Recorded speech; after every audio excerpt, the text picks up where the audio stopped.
My name is Inez Calloway.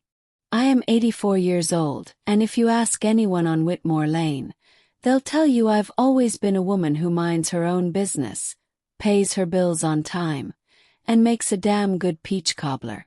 I wasn't always old. Once upon a time, Inez was the girl who danced barefoot in the summer grass, who married her high school sweetheart, and raised 3 boys and 2 daughters in a modest, sun-faded house with a wraparound porch and white shutters. That house stood firm even after Samuel died in '89, and my knees started to betray me. But today, I sit in the guest bedroom of my eldest daughter's pristine suburban home, clutching the curved handle of my cherrywood cane like it's the last piece of my dignity. I've been here for 6 months. 6 long months since I sold my house to help my daughter, Mallory, after her husband's tech business went belly up. She cried on my porch that day, told me they were going to lose everything. Said she couldn't imagine raising her kids without a roof over their heads. So I did what any mother would do. I signed over the deed, sold off what I could, and moved into their guest room so they could keep the lights on. It was supposed to be temporary. Never is. At first, Mallory was sweet as honey. She made me tea in the mornings, fussed over my arthritis pills, told her kids to be quiet when I was napping. But things changed the moment they got back on their feet. New cars appeared in the driveway. She hired an interior decorator. They started talking about a fresh, modern look. Apparently, I didn't fit the aesthetic. This morning I was sitting at the breakfast table, struggling to open a jar of apricot jam, when I heard Mallory on the phone. She didn't know I was in earshot. Or maybe she didn't care.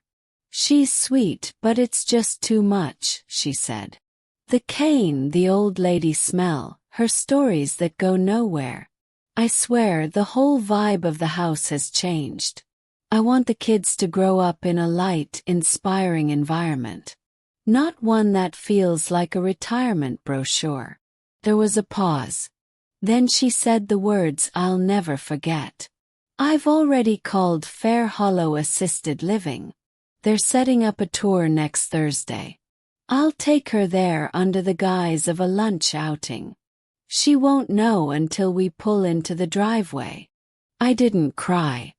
I placed the jar back down slowly, careful not to let it clink too loud. My hands trembled, not from age but from something colder, something bitter.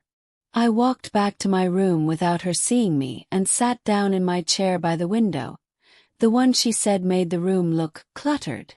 I looked out at the trimmed hedges, the freshly painted shutters, the glittering wind chime she'd ordered off some influencer's home decor page. I'd known I was a guest here, but I didn't realize I'd become an eyesore. I thought about Fairhollow. She didn't know I'd been a silent shareholder in the facility for over a decade. I'd bought the stock when Samuel passed, on the advice of our old friend Vince, who said eldercare was a safe bet. I never told the kids about it. It was my backup, my plan B. And now it was about to become my front line. I didn't sleep that night. Instead, I began planning. When Thursday came, I packed my purse carefully. License, lipstick, the stock certificate, and the contact card of Diane Pennington, the facility director. I wore my Sunday best. Let her believe I was oblivious. We drove in silence. She was chipper, playing soft jazz on the radio, talking about how refreshing the weather was. I smiled and nodded, played the fool. Then the car slowed and I saw the sign. Fairhollow Assisted Living. Park.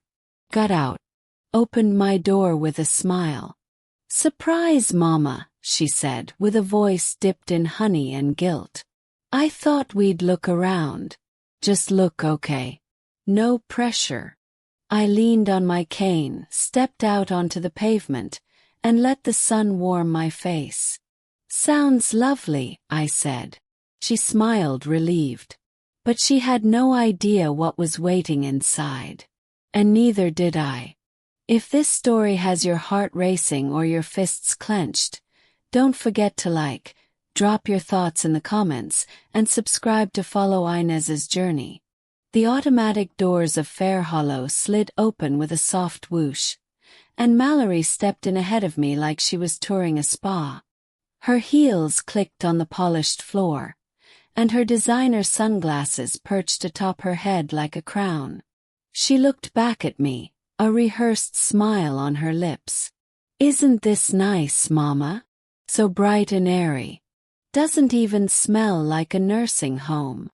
I said nothing, just leaned on my cane and nodded as if I was too polite or too frail to protest. But inside, a fire was building.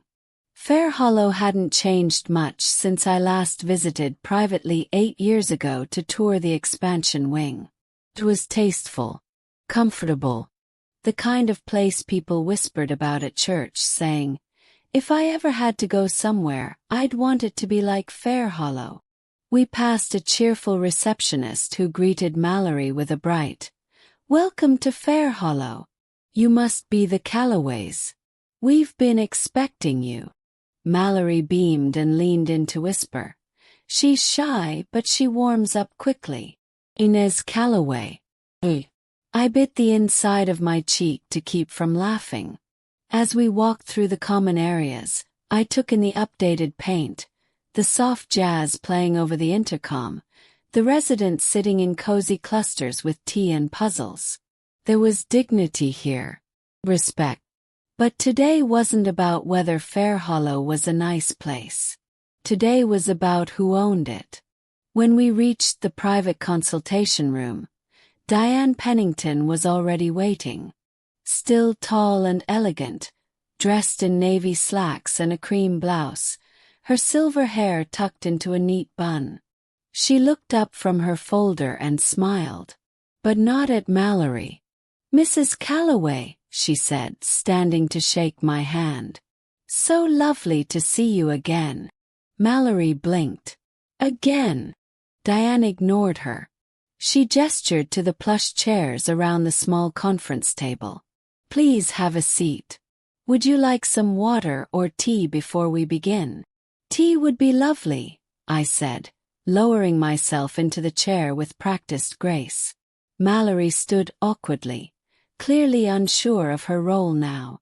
Diane signaled to an assistant, who disappeared and returned moments later with 2 delicate porcelain cups and saucers.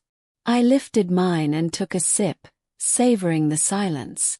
"So," Diane began, folding her hands, "as the majority shareholder, you have the right to make any special arrangements regarding your placement. But I understand today you're interested in more than just the facilities. You'd like to review some management changes as well."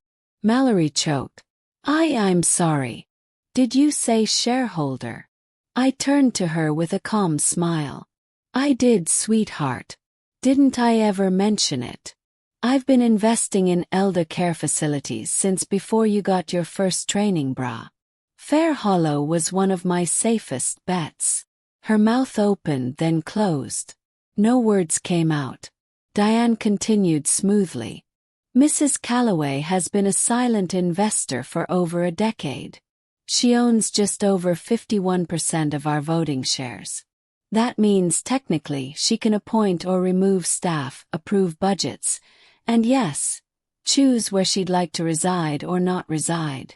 I set my cup down gently. "And today, Diane, I'd like to schedule a management walkthrough. I noticed the lighting in the West Wing Hall was too harsh for aging eyes. We should correct that. And while we're at it, let's adjust the tour policy. From now on, no surprise visits under false pretenses. Anyone bringing in a loved one under dishonest circumstances is to be flagged for review." Diane made a note with a nod. "Understood." Mallory was pale now. "Mama, I didn't mean to trick you. You seemed so unhappy lately. We thought you might like the community here." "You thought?" I repeated softly. You decided. Without asking me. Without telling me. I stood slowly but surely. My cane tapped once on the floor. Mallory, I raised 5 children. I buried 1 husband. I survived breast cancer, the recession, and losing my best friend of 60 years. Do you really think I would let you tuck me away like a dusty antique and not notice? Her eyes welled. I was just trying to help. No. You were trying to tidy up your life. You wanted to fix the aesthetic. Silence hung in the air, heavy as wet wool. Turned to Diane. I'd like to donate a new library wing in Samuel's name. He loved westerns. And I want a reading room for residents who still have stories left in them. Diane smiled. That would be wonderful. We'll discuss the details in the board meeting. But first, I have one last thing to address. I looked Mallory straight in the eye. I'm moving out. Her face crumpled. Where will you go? Back to Whitmore Lane. I bought back my house this morning. It's under renovation now.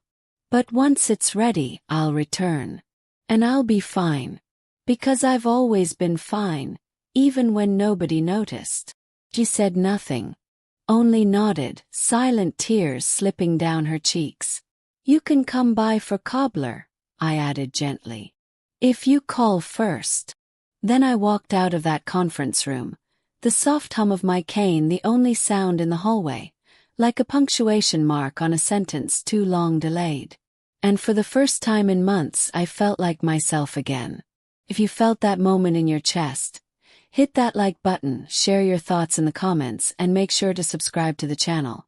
The next week I moved into Fairhollow. Not as a patient, not as a resident, as the newest addition to the advisory board. I chose a suite with windows overlooking the garden I helped fund. My room smelled like fresh roses and old books. I hosted cobbler nights in the community kitchen, taught a weekly storytelling class, and every Tuesday, I sat in the sunroom with Diane and reviewed staffing notes and family complaints. I became the eyes and ears of the place, the watchdog with pearls and orthopedic slippers. Mallory didn't visit much after that. When she did, it was strained. She'd bring a potted plant or a scarf, and we'd sip tea in silence. She never mentioned the day of the tour, and neither did I. But one day her daughter, my granddaughter Tessa, came alone. She sat across from me, nervous. Grandma, I overheard Mom talking to Aunt Rachel. She said she messed up. That you were never supposed to hear her call the facility. Smiled. We all mess up, Tess. But it's what we do after that matters. Tessa nodded. I want to spend more time with you. Learn how you make your cobbler. My heart softened. You bring the peaches. I'll bring the story. That night I sat at my window, sipping tea and watching the sun dip below the garden wall. I wasn't just surviving anymore. I was running the show. And I'd never felt more alive. If this moment made you smile or stirred something deep inside, hit that like button, share your thoughts in the comments, and don't forget to subscribe. I had been at Fairhollow for nearly 3 months when the reckoning arrived, though not in the way I expected. By then, the staff knew me not just as a resident but as a presence. I was the one who insisted on tablecloths for Sunday brunch, who requested jazz instead of elevator music in the hallways, and who knew which staff members truly cared and which ones clocked in with a sigh. I had a purpose again. Every Thursday afternoon, I hosted a tea and truth circle in the garden atrium. Residents gathered around, sipping chamomile or Earl Grey, nibbling lemon cookies and cucumber sandwiches while we told stories. Some were about war, others about heartbreak, and many about joy, the kind that only comes after sorrow. I shared pieces of my life too, but never the whole story. Not yet. That Thursday, I wore my lilac cardigan, the one Samuel had bought me on our 25th anniversary. I placed a bowl of fresh-cut hydrangeas in the center of the tea table and waited. Only 5 minutes had passed before I heard the soft shuffle of sneakers on the polished tile. Elsa. She had begun coming regularly, helping me with grocery lists, tech issues, and sometimes just sitting with me while we watched the birds. She had a curious mind and kind eyes. There was something untainted in her that reminded me of who Mallory used to be before life hardened her edges. That day Tessa arrived early. "Grandma," she said, sliding into the chair beside me. "Mom's been different. Distant. It's like she's ashamed." I set down my tea. "She might be." Tessa hesitated. "Can I ask something?" He nodded. "Do you regret helping her? Giving up your house?" I looked out the window, letting the sunlight settle on my hands. "I regret thinking sacrifice guaranteed loyalty. Love should never be a transaction." She nodded, quietly absorbing my words. "I want to be different. I want to be someone who sees you, not just what you do for me." I reached for her hand. "Then you already are." Our tea circle filled quickly. 15 residents gathered that day, their laughter soft like leaves in a breeze. When Diane stopped by with a clipboard, I excused myself and followed her into the hallway. "Everything all right?" "Yes." She handed me a printout. "We're running our annual family perception survey. Thought you'd want to see this." I skimmed the papers. One comment stood out. "The place changed after that new board advisor moved in. For the better." My mother laughs again. She says she feels seen. Smiled. "You're making waves, Inez," Diane said. Even the state inspectors mentioned the vibe here was unusually warm. They asked what we'd changed. I guess we just started listening. Later that week, I sat in my suite with Tessa. I pulled a wooden box from the top drawer of my dresser. Inside were old photos, love letters from Samuel, my original deed to the house I sold, and a crisp envelope addressed to Tessa. "If anything happens to me," I told her, placing the envelope in her hands, "this is for you. My shares. My instructions. You'll know what to do." Her eyes widened. "Grandma, I don't know anything about running a place like this." "You'll learn. I've watched you. You listen. You care. And you're not afraid to ask questions." Tessa swallowed. "But what about Mom?" I smiled gently. "She made her choice. Now I'm making mine." The next Sunday, Fairhollow hosted its spring open house. Families came in droves, wandering the halls, peeking into art rooms and gardens. Mallory came too. I hadn't seen her in weeks. She wore a peach blazer and a tight smile. As we stood in the courtyard, she approached me slowly. "Hi, Mama. Mallory." We stood in silence for a moment, the sound of children laughing echoing off the stone walkways. "This place is beautiful," she said finally. "You seem good here." "I am." Her voice cracked slightly. "I was wrong. I shouldn't have done what I did." I looked at her, not with anger, but with clarity. "You treated me like decor, Mallory. Like something outdated and inconvenient." She nodded, eyes shining. "I know. And I've regretted it every day since." I placed a hand gently on her shoulder. "We don't always get to fix what we break. But we can learn from it." She nodded again and I could see it. The remorse, the recognition. Maybe even a little respect. Before she left, Mallory turned to me.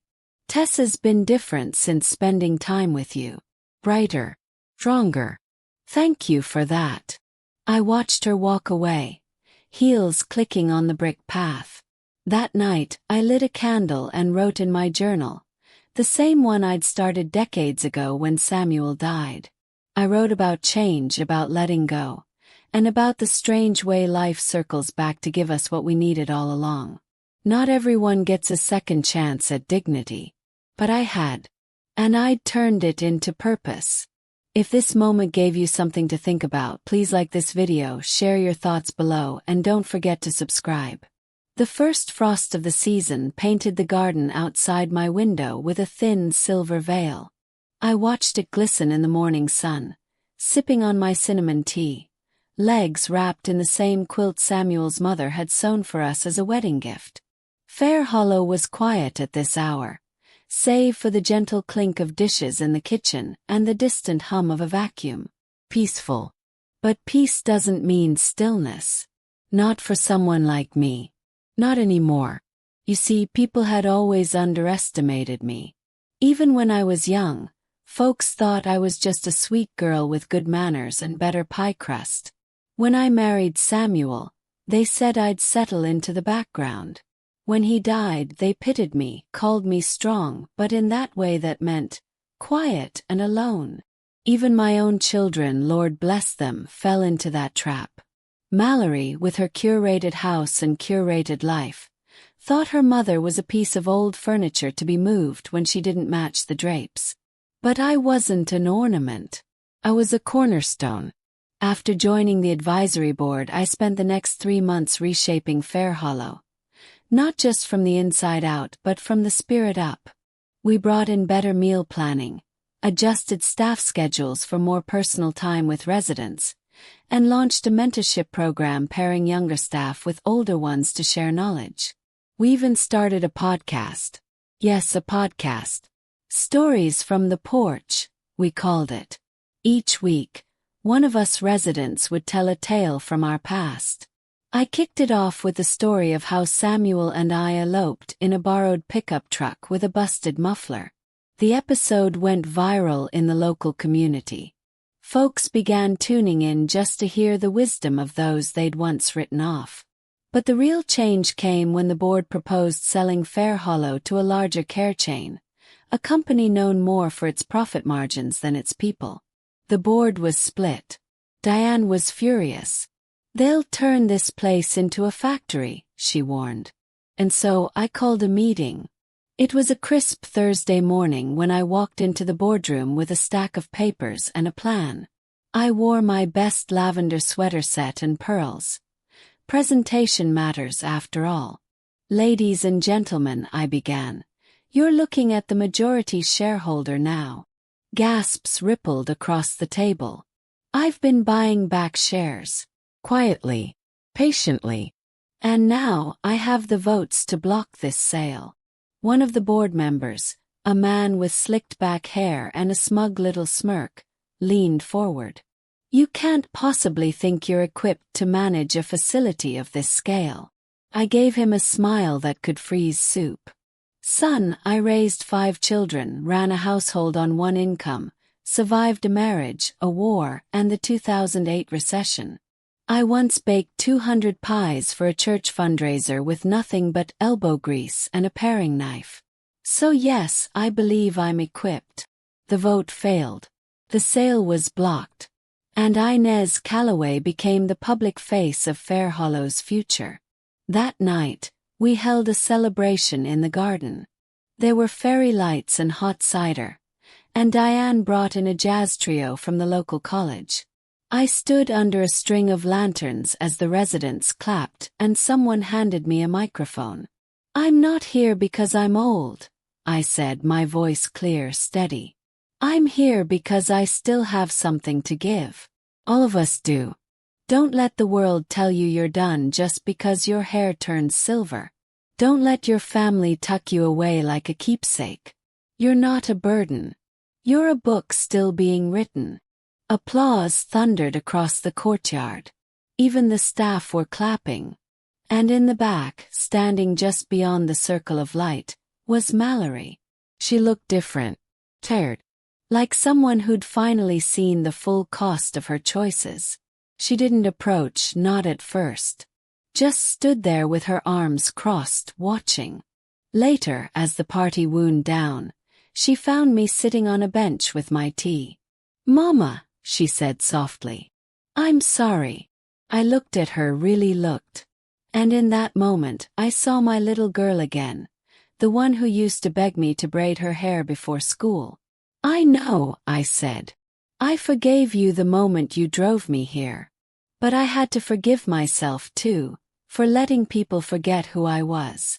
She nodded, tears in her eyes. I want to do better. Tessa talks about you all the time. About everything she's learning. I've missed so much. It's not too late, I said. But you'll have to earn your seat back at my table. Not with flowers or gifts. With presents. She nodded again, this time with a small, hopeful smile. I will. The next morning, I woke to a note slid under my door. Mom, I signed up to volunteer here on Sundays. Not because I feel guilty, but because I want to understand. I want to learn. Love, Mallory. I pressed the note to my chest. Growth doesn't always come easy. Sometimes it takes loss, confrontation, and a woman with a cane and a plan. But in the end I got to live not just with dignity, but with purpose. My name is Inez Calloway. I am 84 years old. And I am not done yet. If you've walked this journey with me, thank you. If you've ever felt overlooked, underestimated, or discarded, know that you are more powerful than anyone realizes. Drop a comment, share your thoughts, and if you believe that age is power, subscribe for more stories like mine. Until next time, keep your chin up and your cobbler warm.